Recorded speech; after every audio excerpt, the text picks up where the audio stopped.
Hello, my name is Trace. I'm from the state of Kansas within the United States. I would like to introduce to you this channel consisting of English with a subtitle. How to Develop Self-Confidence and Influence People by Dale Carnegie. Chapter 9. How to Close a Talk. Would you like to know in what parts of your speech you are most likely to reveal inexperience or expertness, inaptitude or finesse? In the opening and the closing. There is an old saying in the theater, referring, of course, to actors, that goes like this: By their entrances and their exit shall you know them. The beginning and the ending. They are the hardest things in almost any activity to manage adroitly. For example, at a social function, aren't the most trying feats the graceful entrance and the graceful leaving? In a business interview, aren't the most difficult tasks the winning approach and the successful close? The close is really the most strategic point in a speech. What one says last, the final words left ringing in the ears when one ceases, these are likely to be remembered longest. Beginners, however, seldom appreciate the importance of this coign of vantage. What are their most common errors? Let us discuss a few and search for remedies. First, there is the man who finishes with, "That is about all I have to say on the matter, so I guess I will stop." That is not an ending, that is a mistake. It reeks of amateur. It is almost unpardonable. If that is all you have to say, why not round off your talk and promptly take your seat and stop without talking about stopping? Then there is the speaker who says all he has to say, but he does not know how to stop. I believe it was Josh Billings who advised people to take the bull by the tail instead of the horns, since it would be easier to let go. This speaker has the bull by the frontal extremities and wants to part company with him, but try as hard as he will, he can't get near a friendly fence or tree. So he finally thrashes about in a circle, covering the same ground, repeating himself, leaving a bad impression. The remedy? An ending has to be planned sometime, doesn't it? Is it part of the wisdom to try to do it after you are facing an audience? While you are under the strain and stress of talking, while your mind must be intent on what you are saying? Or does common sense suggest the advisability of doing it quietly, calmly beforehand? Even such accomplished speakers as Webster, Bright, Gladstone, with their admirable command of the English language, felt it necessary to write down and all but memorize the exact words of their closings. The beginner, if he follows in their footsteps, will seldom have cause to regret it. He ought to know very definitely with what ideas he is going to close. He ought to rehearse the ending several times, using not necessarily the same phraseology during each repetition, but putting the thoughts definitely into words. An extemporaneous talk during the process of delivery sometimes has to be altered very materially, has to be cut and slashed to meet unforeseen developments, to harmonize with the reactions of one's hearers. So it is really wise to have 2 or 3 closings planned. If one does not fit, another may. Some speakers never get to end at all. Along in the middle of their journey, they begin to sputter and misfire like an engine when the gasoline supply is about exhausted. After a few desperate lunges, they come to a complete standstill, a breakdown. They need, of course, better preparation, more practice, more gasoline in the tank. Many novices stop too abruptly. Their method of closing lacks smoothness, lacks finish. Properly speaking, they have no close. They merely cease suddenly, jerkingly. The effect is unpleasant, amateurish. It is as if a friend in a social conversation were to break off brusquely and dart out of the room without a graceful leave-taking. No less a speaker than Lincoln made that mistake in the original draft of his first inaugural. That speech was delivered at a tense time. The black storm clouds of dissension and hatred were already milling overhead. A few weeks later, the cyclone of blood and destruction burst upon the nation. Lincoln, addressing his closing words to the people of the South, had intended to end in this fashion. In your hands, my dissatisfied fellow countrymen, and not in mine, is the momentous issue of the Civil War. The government will not assail you. You can have no conflict without being yourselves the aggressors. You have no oath registered in heaven to destroy the government, while I have a most solemn one to preserve, protect, and defend it. You can forbear the assault upon it. I cannot shrink from the defense of it. With you, and not with me, is the solemn question of, shall it be peace or a sword? He submitted his speech to Secretary Seward. Seward quite appropriately pointed out that the ending was too blunt, too abrupt, too provocative. So Seward himself tried his hand at a closing. In fact, he wrote two. Lincoln accepted one of them and used it, with slight modifications in place of the last three sentences of the close he had originally prepared.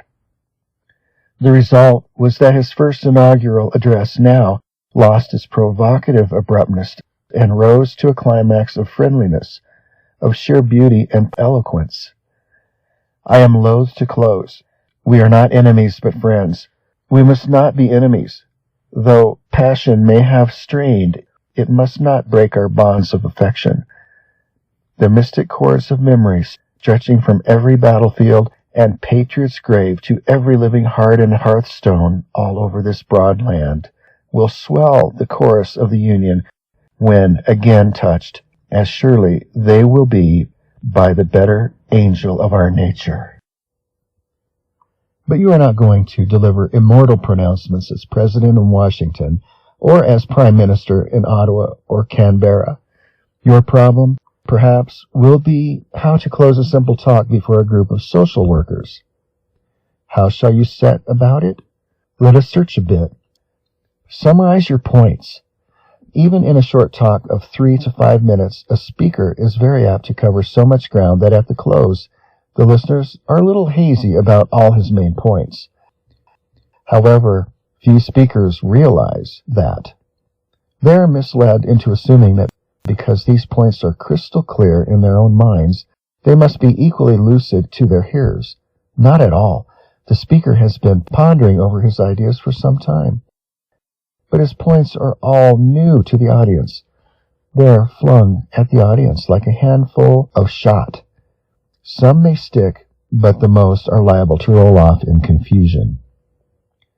Some anonymous Irish politician is reported to have given this recipe for making a speech.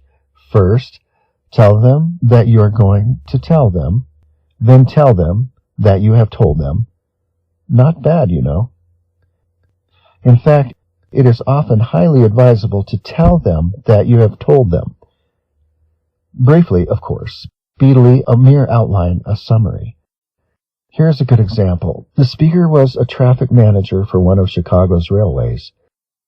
In short, gentlemen, our own back dooryard experience with his block device, the experience in its use in the East, in the West, in the North, the sound operating principles underlying its operation, the actual demonstration in the money saved in 1 year in wreck prevention, move me most earnestly and unequivocally to recommend its immediate installation on our southern branch.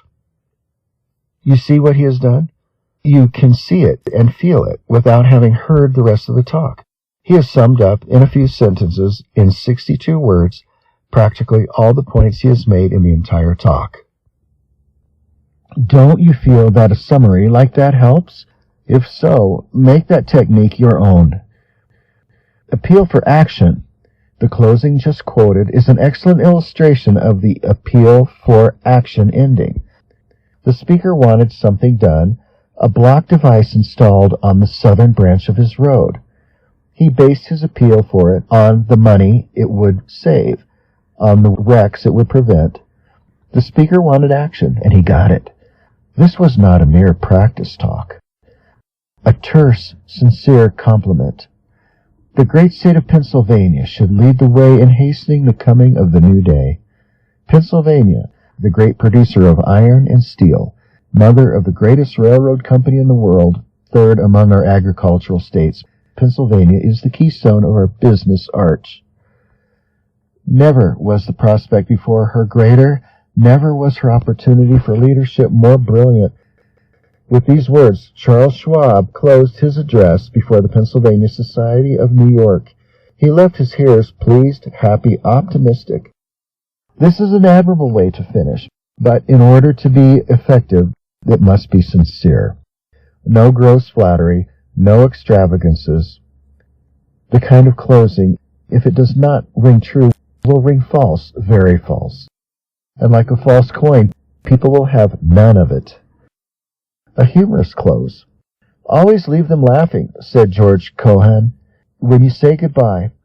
If you have the ability to do it, and the material, fine. But how? That, as Hamlet said, is the question.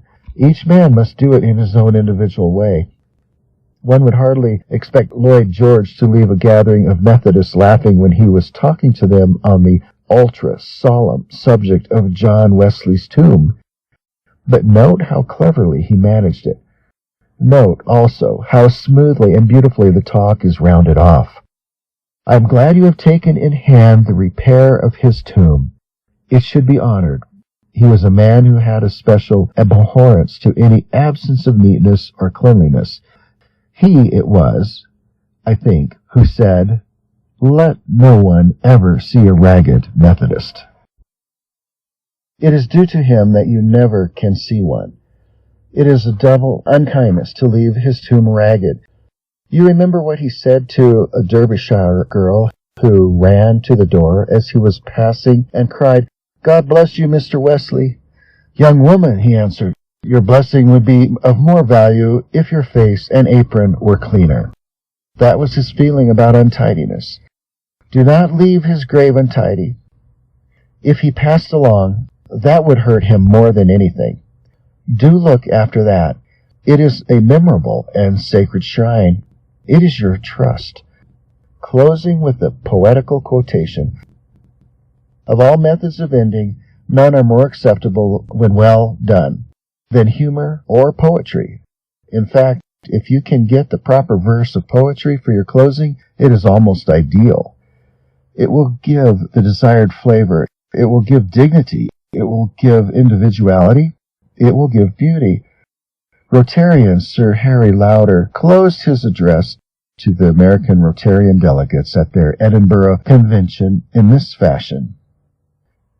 And when you get back home, some of you send me a postcard. I will send you one if you do not send me one. You will easily know it is from me because there will be no stamp on it. But I will have some writing on it, and the writing will be this. Seasons may come and seasons may go. Everything withers in due course, you know. But there is one thing still blooms as fresh as the dew. That is the love and affection I still have for you.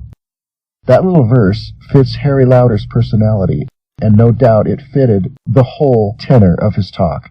Therefore, it was excellent for him. The longer I teach public speaking, the more clearly I see, the more vividly I feel, that it is impossible to give general rules that will serve on all occasions. So much depends upon the subject, the time, the place, and the man. Everyone must, as St. Paul said, work out his own salvation. I was a guest at a farewell dinner given in honor of the departure of a certain professional man from New York City. A dozen speakers stood up in turn, eulogizing their departing friend, wishing him success in his new field of activity. A dozen talks, and only one ended in an unforgettable manner. That was one that closed with poetical quotation.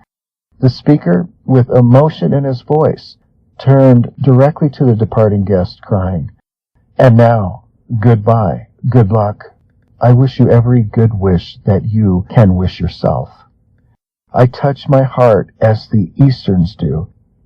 May the peace of Allah abide with you.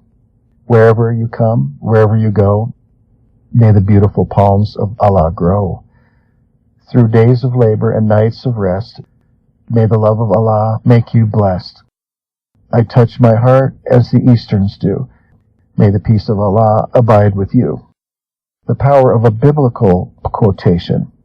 If you can quote a passage from Holy Writ to back up your speech, you are fortunate. A choice biblical quotation often has a profound effect. The well-known financier Frank Vanderlip used this method in ending his address on the Allied debts to the United States. If we insist to the letter upon our claim will, in all probability, never be met. If we insist upon it selfishly, we realize in hatreds but not in cash. If we are generous and wisely generous, those claims can all be paid, and the good we do with them will mean more to us materially than anything we would conceivably be parting with. For whosoever will save his life shall lose it, but whosoever shall lose his life for my sake and the gospel's, the same shall save it. The climax. The climax is a popular way of ending. It is often difficult to manage and is not an ending for all speakers nor for all subjects. But when well done, it is excellent.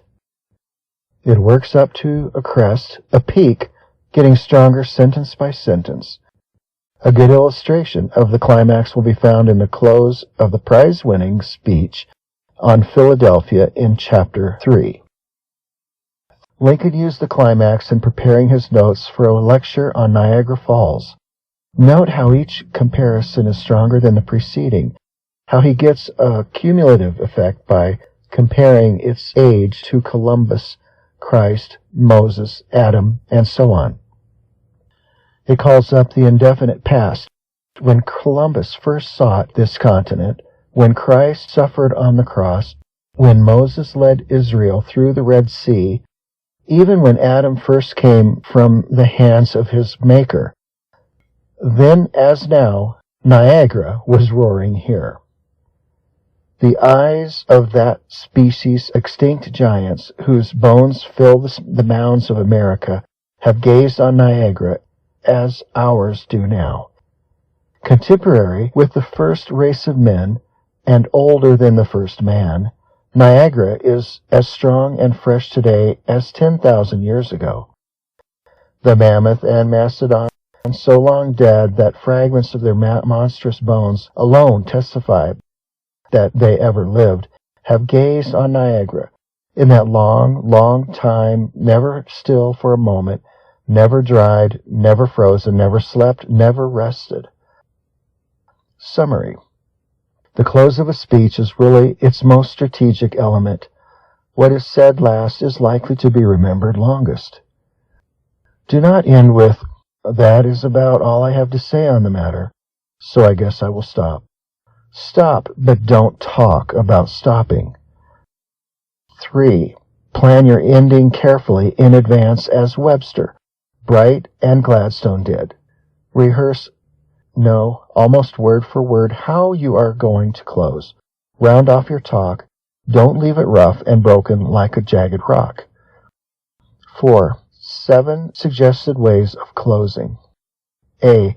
Summarizing, restating, outlining briefly the main points you have covered. B. Appealing for action. C. Paying the audience a sincere compliment. D. Raising a laugh. E. Quoting a fitting verse of poetry. F. Using a biblical quotation. G. Building up a climax. 5. Get a good ending and a good beginning, and get them close together. Always stop before your audience wants you to. The end.